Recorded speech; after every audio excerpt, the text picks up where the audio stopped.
So last month, at 35 years old, I was diagnosed with autism. I lived my whole life up until this point not even really knowing what autism was, to be honest, let alone the traits of it or how it affected people. It's been a lot to digest and a lot to learn about. It's been very emotional and at the same time very freeing. I always knew I was different, but not in a better than other people way or in a way that I didn't feel as good as other people. I just understood things differently, and I often felt like I was experiencing a completely different reality to what other people were. I wonder if we're more connected spiritually or if we took longer between incarnations and this made our sensory experience more intense. It reminds me of Jake Sully becoming the avatar and learning how to move and how to communicate and things to do and not to do. I think I always felt out of place and like I was trying to figure out how to communicate. I remember asking my best friend in school, like, what's the cool way to carry my skateboard? I loved the kind of music that I loved, which was reggae music and hip hop music and soul music. And the place where I lived, there was a lot of white people who loved rock music and pop music. And, I created a band that was making the kind of music that other people weren't interested in. But a lot of people became interested in the music and enjoyed our music because it was so different. And so I think I was in my own world, my own bubble, and it didn't matter to me what other people did. I had different strengths. I had laser focus on what I loved to do, which was create music, learn about music, play music, and that was my total existence, was music and spirituality, really.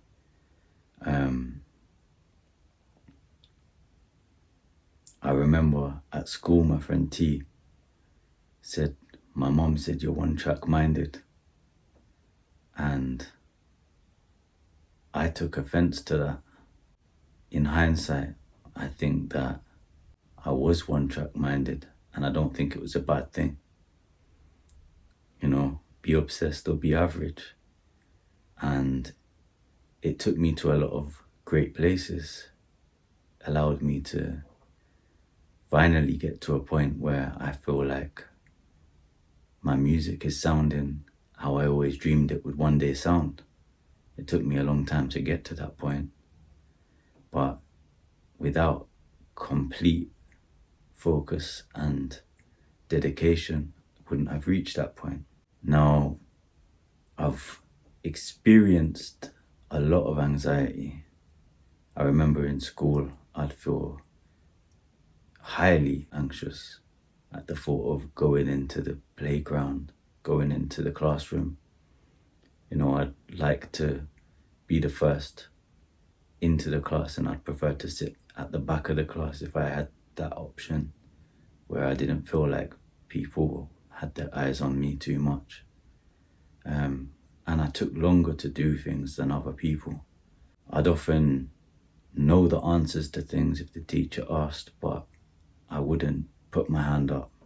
I had a different way of interacting socially.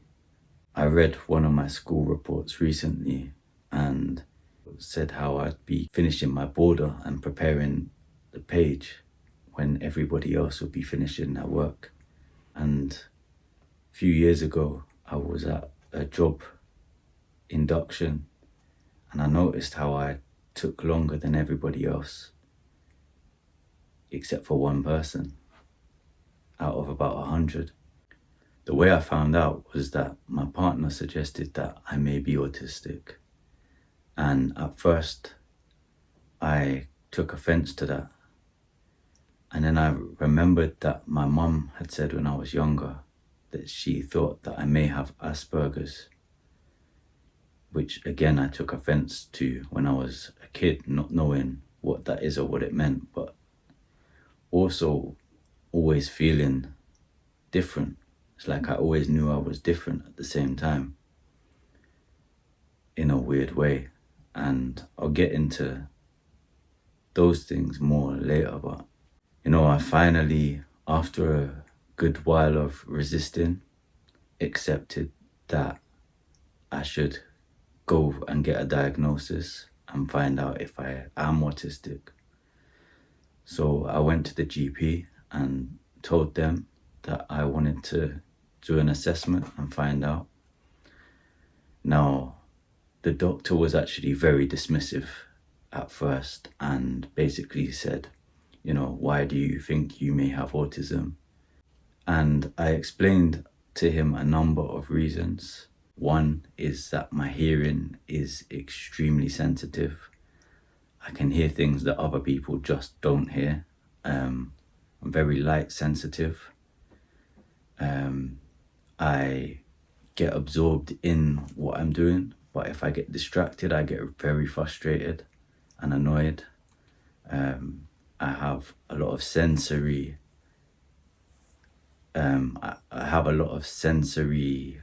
overload, I guess you call it, where even when I was younger, I would hate if my socks were kind of scrunched up, or if I put on a jacket and the hoodie underneath was making it feel uncomfortable, or my bed sheets are not completely straight. And also that I've been laser focused in things like music, marketing, learning about spirituality. I've had these hyper-focused interests that I just dive deep into, and it's not in a way that a lot of people do. I didn't even know the word neurotypical before I had the assessment last month. And the doctor was basically like, a lot of people get annoyed about things, a lot of people have better hearing than other people. It doesn't mean you're autistic. There's nothing that we can do if you have autism. There's no medication. He basically tried to talk me out of it and was very dismissive and quite hostile, to be honest. And I just said to him, look, I want to find out if I am, because I've struggled with a lot of things my whole life. I've been to job inductions and taken longer than everybody else in school. I'd always be the last to finish things, and also have a lot of anxiety around different things. Going back to in school, I would get super anxious coming into school in the morning, and to the point that sometimes I'd pretend to be ill. I'd do anything to not have to stand up in front of the class or put my hand up and say the answer to questions that I even did know the answer to. I knew I wasn't stupid, because a lot of times I might say the answer out loud and someone would kind of shout it out and then get the praise for knowing the answer. But I didn't like to be that center of attention. And the exception to that was with music. If I was performing with my band, I was fine. I didn't love being the center of attention, but I did love performing my music and sharing my music with people. That always felt great to me.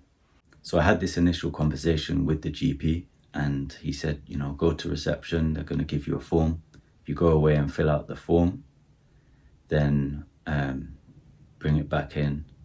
And he said that will be sent off to a third party, and then they will call you for an assessment, but it could take up to 2 years. And so I took the form away, and this is when I really thought, actually, I really think I'm autistic, because when I was filling out the form, every single question, I was either strongly agree or strongly disagree. And I started to feel like then, I think I am autistic. After that, I received an email with a longer, more in-depth form from this other organization. And this was going more into my childhood and reflecting on things that could have been affected by it or would have been affected if I have autism.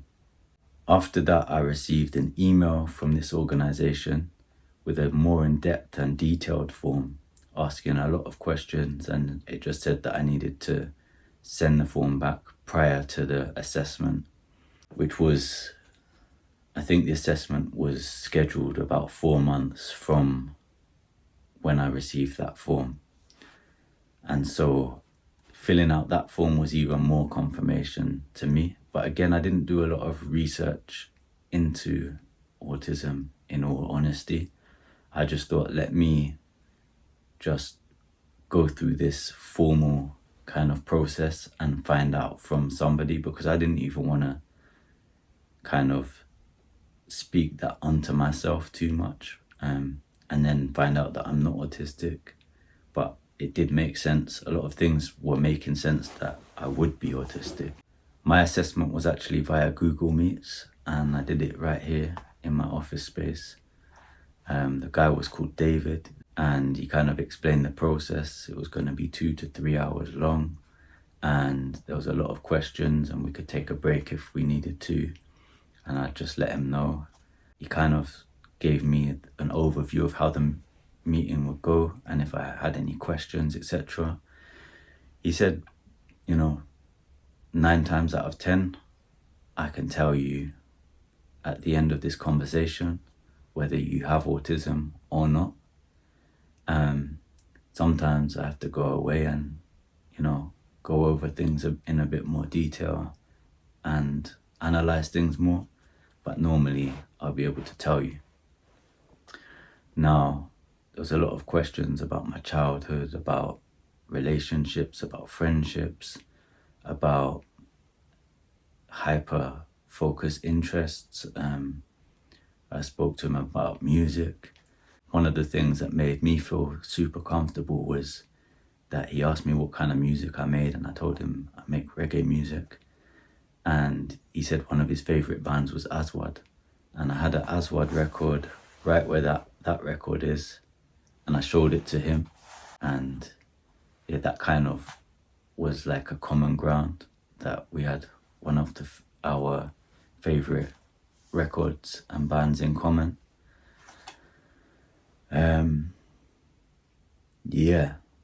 I felt the more questions that he asked and the more he'd kind of explain things when I answered a question, and he said this is very common for a lot of people who have autism. But one of the things he also said was that, just as every person is different, every autistic person is different and is affected completely differently. So there's not like a one size fits all, and everybody experiences it completely differently. And so we got to the end of the assessment, and David said, I can tell you that you are definitely autistic. And I didn't expect it at all, but this tidal wave of emotions just swept over me. I think it was the realization that, 35 years, man, I've experienced so much difficulty, so much confusion. I've always felt different. I always felt like things didn't work easily for me. And I said to him, an analogy that comes to mind is that I've spent my whole life using Mac OS, and I'm having to go into work environments, education environments, social settings, and sit down in a noisy room and try and figure out how to use Windows. And he said that's a really good analogy for how it is. It is an operating system. But he said, I think you will be extremely successful with the marketing, with the music, if you learn to navigate this operating system that you have.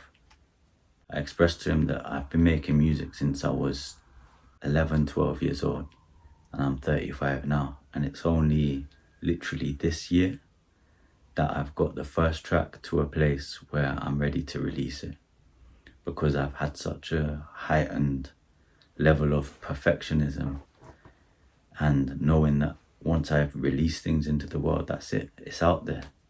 I think creating content has helped me to start to get to that place where with content, we've got to put the content out. It's not going to be perfect until we get way better. And to get better, we need to do more reps. And to do more reps, we need to put the content out there. We need to allow things to go out at 70% or 80% and say, okay, the next one's going to be better than that. And it's the same with music, to a degree, except that music for me is something that I've spent my whole entire life in pursuit of a level of mastery. And so I know that I need to put it out, but I know that it needs to be of the standard it needs to be. So that means that, for instance, mixing, I know I need to get someone else to do that part, because that's not my expertise, that's not my zone of genius yet. Bringing in other musicians, all these things cost money, and so there's a lot of different organizational skills, and also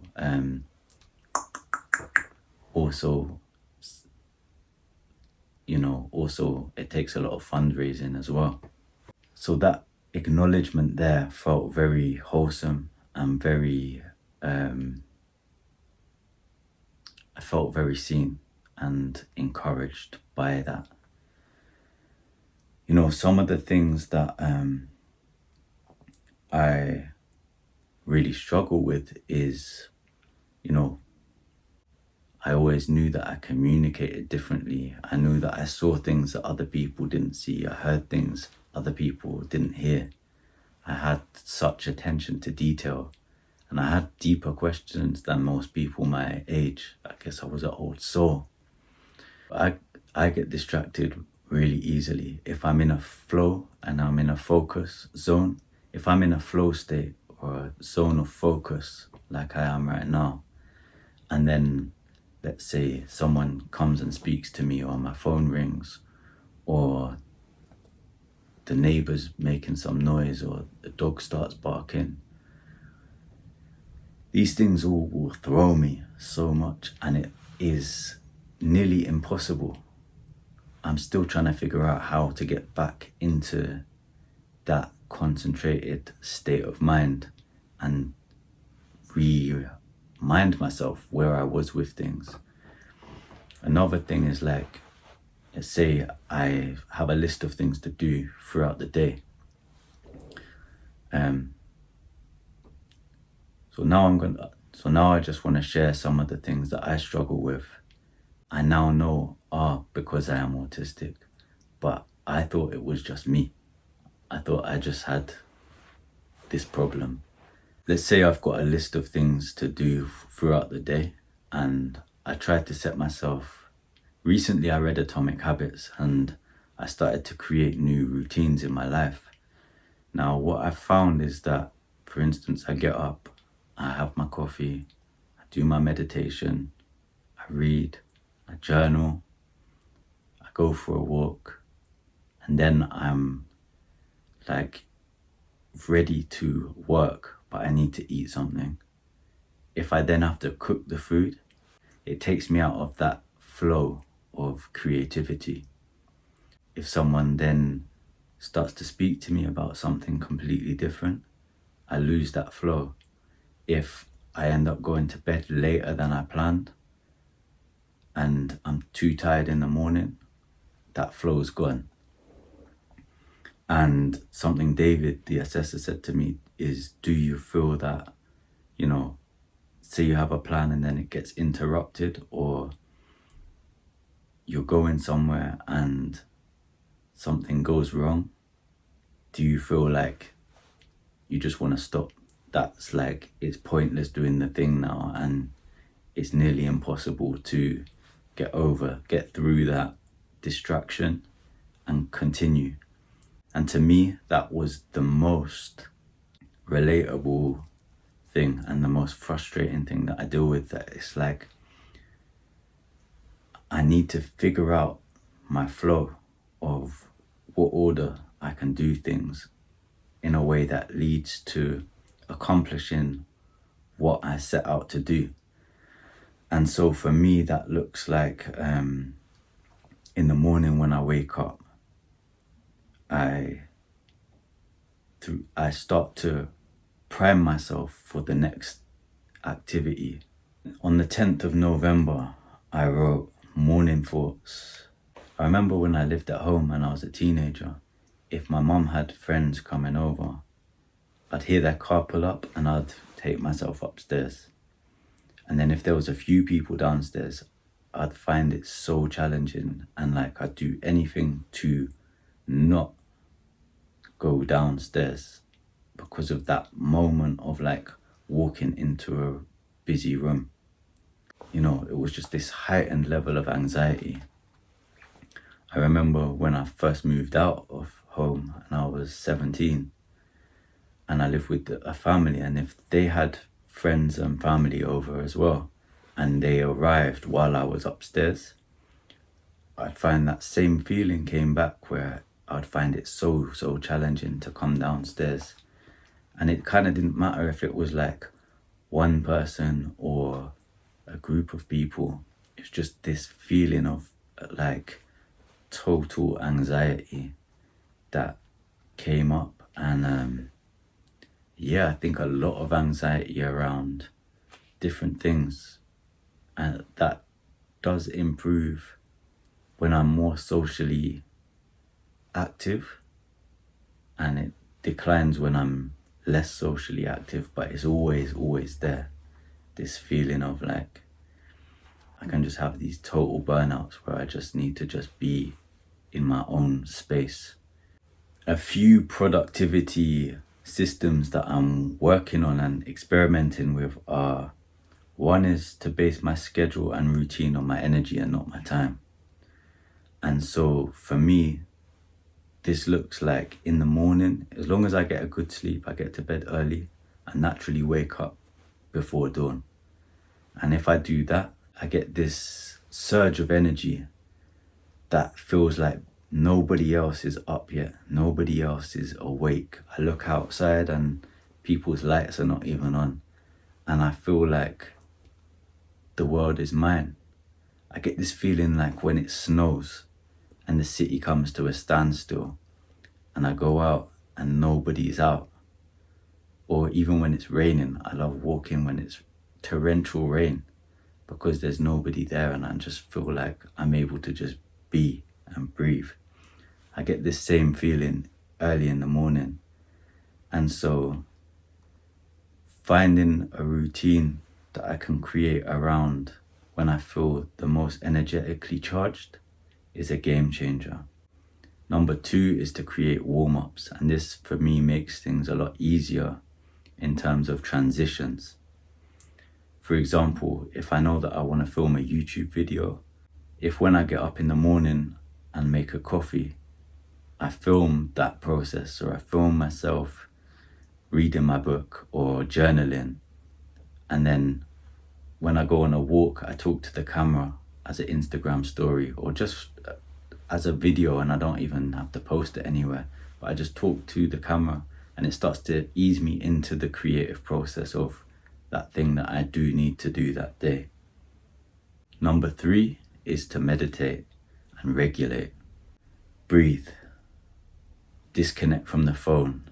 Go out in nature. I like to go out the back door first thing in the morning and just feel the breeze, hear the birds, breathe, disconnect from everything, and just feel my own energy, feel the presence of God, and just give thanks. Gratitude helps to ground me a lot, and the sound of birds to me is just something that I find so healing and so therapeutic. After my assessment, everything just declined and I had a total burnout. in all honesty. I wrote this on the 4th of December. I said I haven't journaled in almost a month. I haven't been sleeping well. I felt burnt out, uninspired. I've hardly created. Today I got up at 6 again after weeks of late rising. I was jumping. I feel good when I sleep through the night. I think I fell asleep at 11:30 and I woke up in the early hours. When I woke, I caught myself scrolling, stopped it, put on Bob Proctor's Abundance meditation and got downstairs. Writing again feels therapeutic. Structure helps me to thrive. I need to set better boundaries and communicate better. I need to get clear on meal prep, learning to use time more effectively, creating systems, creating organization, working with a calendar, working with those energy blocks as far as opposed to scheduling things in time, and observing things in a way that I can figure out what's causing burnout and what prevents it, because prevention is better than cure.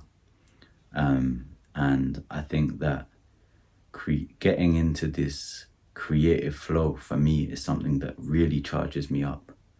And so figuring out how I can do this without burning out. I find it so easy to get obsessed with a certain thing, whether it's creating for YouTube, whether it's making music, whether it's writing, and I get this intense hyperfocus and it will carry me through and I'll just feel hyper motivated to the point that I will just be in that zone totally for maybe a few weeks and then I just crash and burn.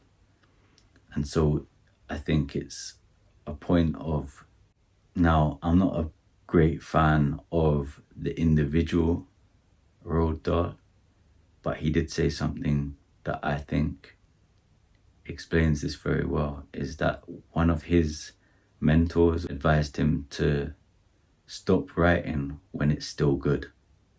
Like, you know where the story's going and you know what you're gonna write next, and you feel like inspired to keep on and write, stop there and go away and then come back to it, because you're leaving it on a high, and that when you come back to that page that you're working on, you'll come back to it and it's half finished. You haven't finished the entire page. You may have flipped the page and started to write, walk away then, and then you're gonna come back to it and know that you have clarity in where you're going. You're not coming back to a fresh chapter, a fresh page, a new song, a new video maybe, or perhaps it's like you've written some of your idea out and you're ready to go. Like, how can we leave things in a place of inspiration rather than lose that clarity? So that's how I found out that I am autistic, and some of the difficulties, some of the strengths, and some of the processes I've been using to navigate this process and this realization of how my mind works differently to other people's, how to navigate this world. If it's been helpful or you have any questions, please leave a comment down below and please subscribe to the channel. Until next time, peace.